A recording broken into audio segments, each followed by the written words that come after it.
Congratulations to the Ravens, man. They were the better group today. That was obvious. And really, the X factor was Lamar's unique talents. It seems like every time we got him behind the sticks, he made up for it, or we got him in a possession down circumstance. He extended and won those circumstances, and we never really found a fluid answer all day. Obviously, that was highlighted by our inability to convert third downs in the first half. And they wore us down a little bit. The fatigue component of it became a factor. And so, you can sum it all up to say that they were certainly the better group today. Questions? Michael, you were surprised that your defense was so effective against them? Not in combination with our ineffectiveness on offense. I just think when you're on the grass like that, particularly against a group and a unit like that with a guy like 8, it could look the way it looked. Mike, what led to the issues with the offense, especially getting into those third and longs in this situation? We just weren't good enough, to be quite honest with you. A drop here and there and things of that nature, man, when you're playing good people, it really gets highlighted, and we just weren't good enough. Anyone else? Mike, is the way you attacked in the second half, ideally what you wanted to do to start the game?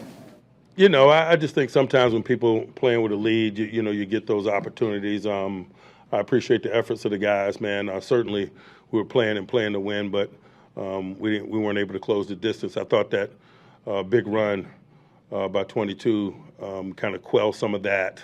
But obviously I appreciate the efforts and the intensity in which we took the field in the second half. Mike, how frustrating is it to lose the season, to end the season in this fashion, 5 consecutive losses and another first-round exit? I'm worried less about the regular season. We're in the single elimination tournament, and I'm really just disappointed in how we performed tonight, given the opportunity we had. Mike, where did things go wrong stopping the run tonight? I think it's just volume. When they play 11-on-11 football, meaning quarterback mobility, things get really isolated. You miss a tackle. It has a chance to be significant. That's how they play. That's the uniqueness of their schematics. But you couple that with the amount of time we were on the grass, it multiplies. Mike, what haven't you guys been able to do, especially in the first halves, and why has that kept occurring? We just hadn't moved the ball well enough or consistently enough or scored enough points, particularly in January football, man. You got to score points, and we weren't able to do that.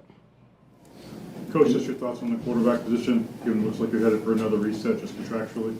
I'm not ready to, take a big picture approach. I'm really assessing what happened today, man, and I'm certainly appreciative of their efforts tonight, but I could say that largely for the entire season. They're 2 quality people, 3 quality people at the quarterback position, man, and really appreciate what they poured into this. Mike, how would you assess Russ's play tonight? Again, man, it was like our play. It wasn't good enough. Again, man, I just love the spirit in which he continued to fight, the way he led the group out of the locker room after the half. But certainly, none of us were good enough tonight. Mike, the one and done's getting to be a little frustrating. Again, man, I'm just assessing what transpired tonight. As I told you guys earlier in the week, those are my bags, not just collectors' bags. And so my energy is on that group in there and what they were willing to give and the journey that we've been on this year. And certainly, it came to a disappointing end tonight.